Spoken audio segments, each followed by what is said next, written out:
പത്തരമാറ്റ സീരിയലിന്റെ latest episode review ആണ് പറയുന്നത്. അനിയുടെ പേരിലുള്ള ആ ഒരു കേസ് പിൻവലിക്കണമെങ്കിൽ 10 കോടി രൂപ കിട്ടണമെന്ന് അനാമികയും വേണുവും ആവശ്യപ്പെടുന്നുണ്ട്. എന്നാ പിന്നെ പണം ഇപ്പൊ തന്നെ തന്നേക്കാമെന്നൊക്കെ പറഞ്ഞുകൊണ്ടായിരിക്കട്ടെ മുത്തശ്ശന്റെ എൻട്രി. എന്നിട്ട് മുത്തശ്ശൻ വന്നിട്ട് വേണുവിന്റെ കാരണം നോക്കിയിട്ട് ഒരൊറ്റ പൊട്ടിക്കും. അതിനുശേഷം മൂർത്തി മുത്തശ്ശൻ തന്റെ സ്വാധീനം ഉപയോഗിച്ചുകൊണ്ട് തന്നെ അനിയെ അവിടെ നിന്നും റിലീസ് ചെയ്ത് കൊണ്ടുപോകുന്നുണ്ട്. എന്നാൽ അനിയുടെ വീട്ടുകാരിൽ നിന്നും 10 കോടി രൂപ വാങ്ങിച്ചെടുക്കാത്തതിന്റെ വിഷമത്തിലിരിക്കാണ് അനാമികയും കുടുംബവും.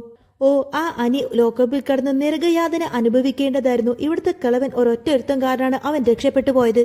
ഇനി ആദർശ് എന്ന് പറയുന്നവനെ എങ്ങനെയെങ്കിലൊക്കെ ജയിലിലാക്കിയേ പറ്റൂ. എന്നിട്ട് ആ കിളവന്റെ കയ്യിൽ നിന്ന് സ്വത്തുക്കളെല്ലാം തന്നെ എന്റെ പേരിലേക്ക് എഴുതി വാങ്ങിച്ചേക്കണം അമ്മേ. അങ്ങനെ അനിയെയും ആദർശിനെയും പൂട്ടിക്കൊടുത്തിട്ട് അനന്തപുരയിലുള്ള സകല സ്വത്തുക്കളും തന്റെ പേരിലേക്ക് ആക്കണമെന്നൊരൊറ്റ ചിന്ത മാത്രമായിരിക്കട്ടോ അബിക്ക്. ഇതേ സമയത്തായിരിക്കും അസുഖമെല്ലാം ഭേദമായതിനു ശേഷം അനഘ നേരെ പോലീസ് സ്റ്റേഷനിലേക്ക് എത്തുന്നത്. നന്ദുവിന്റെ അടുത്തേക്കായിരിക്കട്ടോ അനഘ കംപ്ലൈന്റുമായിട്ട് ചെല്ലുന്നത്. അനഘ വന്ന് പറഞ്ഞത്, സർ, എന്നെ ചീറ്റ് ചെയ്തവനതിനായിട്ട് എനിക്കൊരു കംപ്ലൈന്റ് തരാനുണ്ട് സർ. ഈ ഫോട്ടോയിൽ കാണുന്ന അബിയാണ് എന്നെ ചീറ്റ് ചെയ്തത്. അനന്തപുരി തറവാട്ടിലെ കൊച്ചുമകനാണിവൻ. അവനെതിരെ ഉടനെ തന്നെ ഒരു ആക്ഷൻ എടുക്കണമെന്നിങ്ങനെ അനഘ പറയുന്നത് കേട്ടിട്ട് നന്ദു ഒന്ന് ഞെട്ടുന്നുണ്ട്. നന്ദു പറയുന്നത്, അനഘയുടെ സിറ്റുവേഷൻസ് എല്ലാം എനിക്കിപ്പോ മനസ്സിലാവും. പക്ഷേ ഇപ്പൊ അബിയെ അറസ്റ്റ് ചെയ്ത് കഴിഞ്ഞാൽ അതൊരിക്കലും എന്റെ നവ്യേച്ചിക്ക് താങ്ങാൻ കഴിയില്ല. സ്വന്തം ഭർത്താവിന്റെ കുഞ്ഞാണ് ചന്തുമോൾ എന്ന കാര്യം എന്റെ ചേച്ചി അറിയില്ലേ എന്ന് ചോദിക്കാണ് നന്ദു.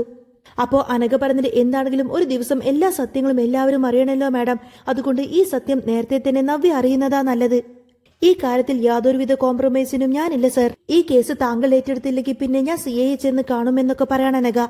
അന്നേരം നന്ദു പറഞ്ഞിട്ട്, അതൊന്നും വേണ്ട അനഘെ, അബിയെ അറസ്റ്റ് ചെയ്യാൻ വേണ്ടി ഞാൻ തന്നെ അനന്തപുരി വീട്ടിലേക്ക് പോയിക്കോളാമെന്ന് പറയാണ് നന്ദു. നന്ദു ഏതായാലും അബിയെ അറസ്റ്റ് ചെയ്യാൻ വേണ്ടി ജീപ്പ് എടുത്തുകൊണ്ട് നേരെ അനന്തപുരി വീട്ടിലേക്ക് ചെല്ലുന്നത്. അവിടെ ചെന്നപ്പോൾ ഉമ്മറത്ത് തന്നെ അബിയാണെങ്കിൽ ഭയങ്കര സന്തോഷത്തിലിരിക്കുന്നതാണ് നന്ദു കാണുന്നത്. അബി പറഞ്ഞത്, ദേ നവ്യ, നീ കണ്ടില്ലേ, നിന്റെ അനിയത്തി ഇങ്ങോട്ടേക്ക് വന്നിട്ടുണ്ട്. അനിയൻ അറസ്റ്റ് ചെയ്ത് കൊണ്ടുപോവാനായിരിക്കും. വീണ്ടും അനാമിക അനിക്കെതിരായിട്ടുള്ള കേസും കൊടുത്തു കാണും. നീ വേഗം പോയിട്ട് അനി വിളിക്കുന്ന നവ്യ എന്നൊക്കെ ഇങ്ങനെ പറയുന്നുണ്ട് കേട്ടോ അബി. ആ സമയത്തിന് നന്ദു പറഞ്ഞിട്ട്, അതെ, ഞാൻ അനിയെ കൊണ്ടുപോകാൻ വന്നതൊന്നുമല്ല, നിന്നെ കൊണ്ടുപോവാനാ വന്നത്. നീ ചെന്ന് ജീപ്പിൽ കയറാൻ നോക്കിയെന്ന് പറയാട്ടോ നന്ദു. ആ സമയത്തിന് അബിക്ക് അങ്ങ് ദേഷ്യം വന്നു കൊടുത്തിന്. അബി ചോദിക്കുന്നുണ്ട്, നിനക്ക് എന്താടി വട്ട് പിടിച്ചോ?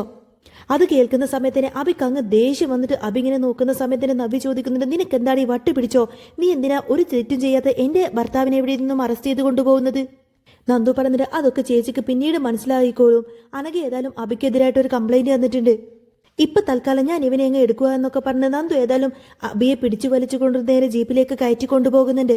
എന്നാൽ ഉടനെ തന്നെ തന്റെ അബിയെ ജാമ്യത്തിലിറക്കാൻ വേണ്ടിയിട്ട് നവ്യ ചെന്നിട്ട് അനഘയെ പോയി കാണുന്നുണ്ട്. നവ്യ ദേഷ്യപ്പെട്ട് അനഘയോട് ചോദിക്കുന്നതിന്, എടി, നീ കള്ളപ്പരാതിയും കൊടുത്തിട്ട് എന്റെ ഹസ്ബൻഡിനെ ജയിലിലാക്കാമെന്ന് നീ കരുതിയോ? ഇതൊക്കെ നിന്റെ കാമുകൻ ആദർശിന്റെ പ്ലാൻ ആയിരിക്കുമല്ലേ? ആദർശേട്ടൻ ഇതിന്റെ പേരിൽ നിനക്ക് എത്ര കോടികളാണ് തരാമെന്ന് പറഞ്ഞത്? ഒരു തെറ്റും ചെയ്യാത്ത എന്റെ അബിയെ എനിക്ക് പുറത്തിറക്കാൻ അറിയാമിടി എന്നൊക്കെ പറഞ്ഞുകൊണ്ടതിന് നവ്യ ദേഷ്യപ്പെട്ട് അനഘയെ അടിക്കാൻ വേണ്ടിയിട്ട് ഇങ്ങനെ കയ്യോങ്ങും. അപ്പോഴേക്കും അനഘ നവ്യയുടെ കയ്യങ്ങ് പിടിച്ചു മാറ്റിക്കൊണ്ട് തന്നെ പറയുന്നത്, ഈ അടി നീ എനിക്കല്ല നവ്യ തരേണ്ടത്. ഈ അടി നീ ശരിക്കും നിന്റെ ഭർത്താവിന്റെ ചെകിട്ടത്തേക്കാണ് കൊടുക്കേണ്ടത്. ഞാൻ അവന്റെ പേരിൽ കൊടുത്തിരിക്കുന്ന പരാതി അത് വ്യാജമൊന്നുമല്ല, സത്യം തന്നെയാണ്. അബി തന്നെയാണ് എന്നെ സ്നേഹം നടിച്ച് എന്നെ പറ്റിച്ചിരിക്കുന്നത്. എനിക്ക് ഗർഭമുണ്ടാക്കിയതിനു ശേഷം അവൻ അവിടെ നിന്നും കടന്നു കളയായിരുന്നു. എന്റെയും അബിയുടെയും കുഞ്ഞു തന്നെയാണ് ചന്തുമോള്. നിനക്ക് എന്തെങ്കിലും സംശയമുണ്ടെങ്കിൽ നീ DNA ടെസ്റ്റ് നടത്തിക്കൂടി. എന്തിനും ഞാൻ തയ്യാറാണെന്നൊക്കെ പറയാട്ടോ അനഘ. അനഘയുടെ വാക്ക് കേൾക്കുന്ന സമയത്തിന് നവ്യ അങ്ങനെ ആകെ ഷോക്കായി നിൽക്കാണ്. ഇതേ സമയത്തിന് CI സച്ചിദാനന്ദനെ കാണാൻ വേണ്ടിട്ട് ഒരു പെൺകുട്ടി സ്റ്റേഷനിലേക്ക് എത്തുന്നുണ്ട്. ആ സ്ത്രീ വന്നിട്ട് സച്ചിയോട് ചോദിക്കുന്നുണ്ട്, എടോ, ഞാൻ വിളിച്ചാൽ തനിക്ക് എന്താ ഫോൺ എടുക്കാൻ കുഴപ്പം? നിന്റെ കുഞ്ഞാണ് ഇപ്പോ എന്റെ വയറ്റിൽ വളരുന്നത്. നീ എത്രയും പെട്ടെന്ന് തന്നെ ഒരു തീരുമാനമെടുത്തേ പറ്റൂ. നീ ഇപ്പോ മുഴുവനായിട്ടും എന്നെ മറന്ന മട്ടാണല്ലോ. എത്രയും പെട്ടെന്ന് തന്നെ നീ എന്റെ കഴുത്തിൽ താലി കെട്ടിയേ പറ്റൂ. എനിക്കൊരിക്കലും നീ ഇല്ലാതെ ജീവിക്കാൻ പറ്റില്ല. നമ്മുടെ കുഞ്ഞിനെ ഓർത്തിട്ടെങ്കിലും നീ എന്റെ കഴുത്തിൽ താലി കെട്ടണം, അല്ലെങ്കിൽ പിന്നെ ഞാൻ നിന്റെ പേരിൽ കേസ് ഫയൽ ചെയ്യാൻ പോവാണ്. അപ്പോൾ സച്ചിദാനന്ദൻ അങ്ങ് ദേഷ്യം വന്നിട്ട് പറഞ്ഞിട്ട്, നീ എന്താന്ന് വെച്ചാൽ ചെയ്തോ. എടി, ഞാനൊരു ആണ്, നീ വേണമെങ്കിൽ കേസ് കൊടുക്കാൻ നോക്ക്. നിന്നെ കൊണ്ടുപോയതാലും ഒരു ചുക്കും ചെയ്യാൻ പറ്റില്ല. ഞാൻ കല്യാണം കഴിക്കാൻ പോകുന്നത് നന്ദുവിനെയാണ്. എന്റെ മനസ്സിൽ ഇപ്പൊ നന്ദു മാത്രമേ ഉള്ളൂ. നിന്നെ കല്യാണം കഴിക്കാൻ മാത്രം നിനക്ക് എന്തു യോഗ്യതയാണുള്ളത്? ഇനിയിപ്പോ എന്റെ മുന്നിൽ ഒരു വഴിയേ ഉള്ളൂ, നിന്നെ ചവിട്ടി അങ്ങ് പുറത്താക്കുക. എനിക്ക് എന്തുകൊണ്ട് യോജിച്ച പെണ്ണ് നന്ദുവാണ്. അതുകൊണ്ട് നിന്നെ ഒരിക്കലും ഇനി എന്റെ മുന്നിൽ കണ്ടുപോവരുത്. നീ കേസോ എന്താന്ന് വെച്ചാൽ ചെയ്യാൻ നോക്ക്. എന്റെ തൊപ്പി തെറിപ്പിക്കാൻ മാത്രമൊന്നും നീ വളർന്നിട്ടില്ലടി. അങ്ങനെ CI സച്ചിദാനന്ദൻ ഏതായാലും ആ ഒരു പെൺകുട്ടിയെ അവിടെ നിന്നങ്ങ് പുറത്താക്കുന്നതോടുകൂടി തന്നെ കരഞ്ഞുകൊണ്ട് ആ പെൺകുട്ടി അവിടെ നിന്ന് നേരെ പോകുന്നത് അനന്തപുരി വീട്ടിലെ മൂർത്തി മുത്തശ്ശന്റെ അടുത്തേക്കായിരിക്കും.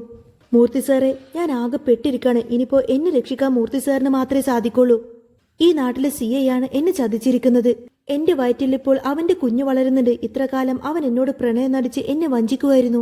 ഇപ്പോ അവന്റെ അതേ വൈബുള്ള SI നന്ദുവിനെ കല്യാണം കഴിക്കാൻ അവസരം വന്നപ്പോ ഇപ്പോ എന്നെ വേണ്ടാന്നാണ് അവൻ പറയുന്നത്. അയാൾക്കെതിരെ ഞാൻ എത്ര കേസ് കൊടുത്തിട്ടും ഒരു കാര്യവും ഉണ്ടായില്ല. മൂർത്തി സാർ വിചാരിച്ചാൽ മാത്രമേ ഇനിയിപ്പോൾ അവന്റെ കാര്യത്തിൽ എന്തെങ്കിലും ഒരു നടപടി ഉണ്ടാവുള്ളൂ. അവന്റെ കല്യാണം ഇപ്പൊ ഏകദേശം നന്ദുമായിട്ട് ഉറപ്പിച്ച മട്ടാണ്. അതെങ്ങനെയെങ്കിലും തടയണം സാർ. ആ കല്യാണം നടന്നു കഴിഞ്ഞാൽ പിന്നെ ഒരിക്കലും ഞാൻ ജീവിച്ചിരിക്കില്ല. ആ കല്യാണം ഒരിക്കലും നടക്കാൻ പാടില്ല. സാർ എങ്ങനെയെങ്കിലും എന്നെ സഹായിക്കണമെന്നൊക്കെ പറഞ്ഞ മൂർത്തി സാറിന്റെ മുന്നിൽ ആ ഒരു പെണ്ണങ്ങ് പൊട്ടിക്കരയും. അന്നേരം മുത്തശ്ശൻ പറഞ്ഞതിന് മോള് സമാധാനപ്പെട്. ഇത്ര കാലം അവൻ ഒരു നല്ല പയ്യനാണെന്നാ ഞാൻ കരുതിയത്. ഇതുപോലൊരു ചതിയനാണ് അവനെന്ന കാര്യം ഞാൻ അറിഞ്ഞില്ല മോളെ. ഏതായാലും ആ കസേരയിലിരിക്കാൻ അവൻ യോഗ്യനല്ല. എന്താ വേണ്ടതെന്ന് വെച്ചാൽ ഞാൻ ചെയ്തോളാം. മോൾ ഏതായാലും സമാധാനിക്കുക എന്നൊക്കെ പറഞ്ഞ് മുത്തശ്ശൻ ആശ്വസിപ്പിച്ചുകൊണ്ട് തന്നെ അവൾ അവിടെ നിന്നും പറഞ്ഞു വിടും. ഇതേ സമയത്ത് തന്നെ മുത്തശ്ശൻ കനകദുർഗയെ കാണാൻ വേണ്ടി നന്ദാവനത്തിലേക്ക് വരുന്നുണ്ട്. മുത്തശ്ശൻ പറഞ്ഞിട്ട് സച്ചിദാനന്ദനുമായിട്ട് നന്ദുവിന്റെ കല്യാണം ഒരിക്കലും നടക്കാൻ പാടില്ല. കാരണം അവനൊരു ഫ്രോഡാണ്. അനിമോന് പറ്റിയ നല്ല പയ്യൻ അത് നന്ദുവാണ്. അനാമികയുമായിട്ട് അനിയുടെ ഡിവേഴ്സ് നടന്നു കഴിഞ്ഞാൽ ഉടനെ തന്നെ അനി നന്ദുവിന്റെ കഴുത്തിൽ താലി കെട്ടും. എന്നാൽ മുത്തശ്ശന്റെ വാക്ക് ധിക്കരിച്ചുകൊണ്ട് തന്നെ കനകദുർഗ പറഞ്ഞിട്ട് അതിന് സച്ചിമോൻ നല്ല പയ്യനാണ്. അനിക്കിനി ഒരിക്കലും നന്ദൂട്ടനെ കിട്ടില്ല. അനിയുടെ വിവാഹം ഒരിക്കൽ കഴിഞ്ഞതല്ലേ. അതുകൊണ്ട് തന്നെ നന്ദൂട്ടനുമായിട്ട് അനിയുടെ കല്യാണത്തിന് ഞങ്ങൾക്കൊട്ടും താല്പര്യമില്ല. അനിക്ക് മറ്റൊരു പെണ്ണിനെ നോക്കുന്നതാ മൂർത്തി സാറിന് നല്ലത്. അനന്തപുരി വീട്ടിലേക്ക് ഏതായാലും ഞാൻ എന്റെ മകളെ അയക്കില്ല എന്നിങ്ങനെ കനകദുർഗ തറപ്പിച്ചു പറയും. കനകയുടെ വാക്ക് കേൾക്കുന്ന സമയത്തിന് മുത്തശ്ശന് ഭയങ്കര അങ്ങ് ദേഷ്യം വരുന്നുണ്ടെന്ന് മാത്രമല്ല കനകയോട് മറുത്തൊരക്ഷരം പോലും പറയാതെ ദേഷ്യപ്പെട്ട് അവിടെ നിന്നും ഇറങ്ങിപ്പോരാണ് മുത്തശ്ശൻ. അതിനുശേഷം നേരെ പോകുന്നത് പോലീസ് സ്റ്റേഷനിലേക്കായിരിക്കും. നേരെ ചെന്നിട്ട് സച്ചിദാനന്ദന്റെ കർണം തീർത്ത ഒറ്റന്നങ്ങ് പൊട്ടിക്കാണ് മുത്തശ്ശൻ. എന്നാൽ ഈ ഒരു കാഴ്ച കണ്ടിട്ട് സന്തോഷം കൊണ്ടിങ്ങനെ തുള്ളിച്ചാടി ചിരിക്കുമായിരിക്കും നന്ദു. മുത്തശ്ശൻ ചോദിക്കുന്നത് ഞാൻ നിന്നെ അടിച്ചത് എന്തിനാണെന്ന കാര്യം നിനക്ക് മനസ്സിലായോടാ?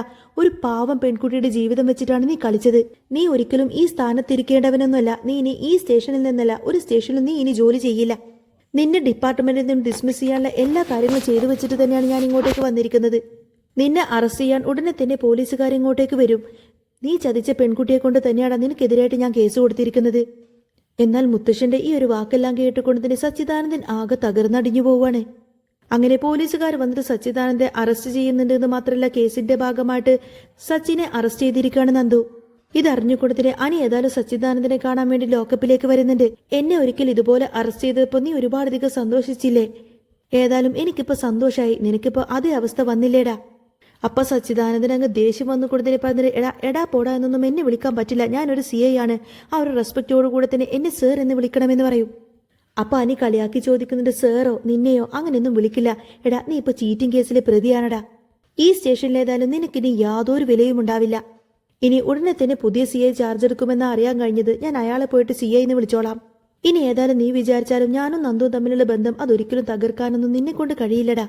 ഞങ്ങൾ എന്നും ഇതുപോലെ ഒറ്റക്കെട്ടായി നിൽക്കുമെന്നൊക്കെ പറഞ്ഞുകൊടുത്തിട്ട് അനി നന്ദുവിനെ അങ്ങ് ചേർത്ത് പിടിക്കാണ്. എന്നാൽ അത് കണ്ടിട്ട് ഒട്ടും നിന്നെ സഹിക്കാൻ കഴിയാതെ അങ്ങനെ തല തല്ലിക്കരയായിരിക്കട്ടോ സച്ചിദാനന്ദൻ.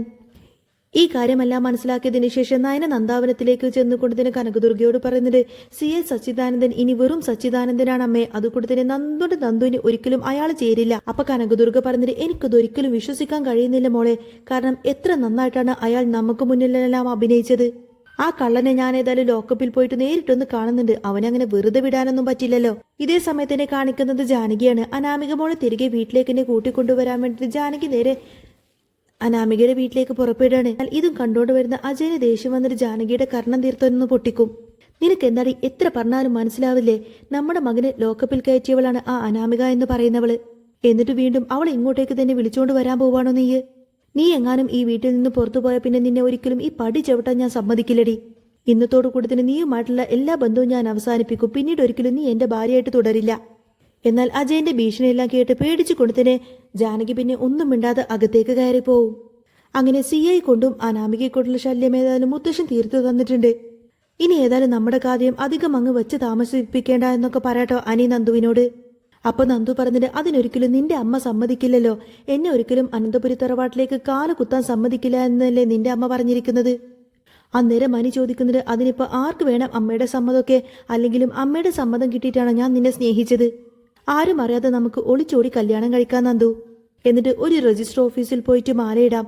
ഇനിയിപ്പോ നമ്മളെ അനന്തപുരി തറവാട്ടിലേക്ക് കയറ്റുന്നില്ലെങ്കിൽ വേണ്ട, നമുക്കൊരു വാടക വീടെടുത്തിട്ട് ഒന്നിച്ച് താമസിക്കാൻ തുടങ്ങാൻ നന്ദു. നീ ഒരു SI അല്ലേ? നീ ഒരു ബോർഡായിട്ടുള്ള ഒരു പെൺകുട്ടിയല്ലേ? എനിക്ക് നിന്റെ സമ്മതം മാത്രം മതി.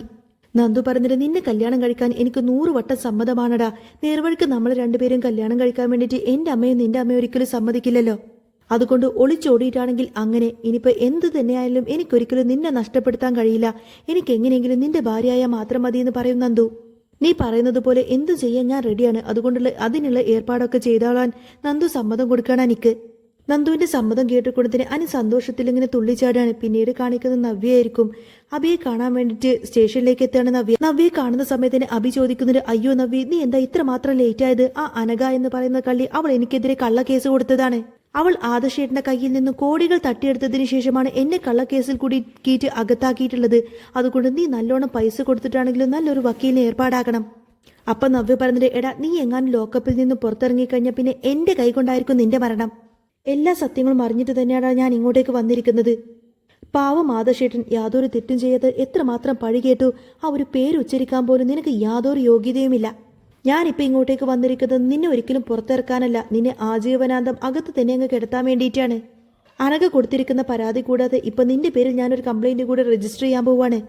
ഒരേ സമയത്തിന് 2 പെൺകുട്ടികളുടെ ലൈഫാണ് നീ നശിപ്പിച്ചിരിക്കുന്നത്. ഇനി ഇതുപോലെ എത്ര പെൺകുട്ടികളുടെ ജീവിതമാണ് നീ നശിപ്പിച്ചിരിക്കുന്നതെന്ന് അറിയില്ലല്ലോ.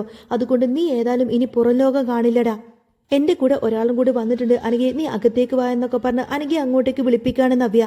അനഘയെ കൂടെ കണ്ടതോടുകൂടി തന്നെ അബി ആകെ പരിങ്ങലോടെ നിൽക്കാണ്. ആ സമയത്തിന് അനഘ പറഞ്ഞിട്ട്, അതേടാ ഇനി ഞാൻ ഒറ്റയ്ക്കല്ല, നിന്റെ ഭാര്യയും എന്റെ കൂടെ തന്നെ ഉണ്ടാവും. ഞങ്ങൾ 2 പേരും കൂടെ ചേർന്നിട്ട് തന്നെയാണ് നിന്നെ കോടതി കയറ്റാൻ പോകുന്നത്. എന്നിട്ട് ഇനി നിനക്ക് കിട്ടാവുന്നതിൽ ഏറ്റവും വലിയ ശിക്ഷ തന്നെ ഞങ്ങൾ നിനക്ക് വാങ്ങിച്ചു തരും. എന്നാൽ അവരുടെ ആ ഒരു ഒത്തൊരുമയും കണ്ടുകൊണ്ട് തന്നെ ആകെ പേടിച്ച് വിറച്ച് നിന്നു പോവാണ് അബി.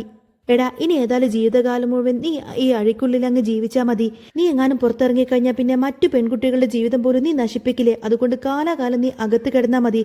അതിനുള്ള കടുത്ത തീരുമാനത്തിലാണ് ഞാനും നവ്യയും.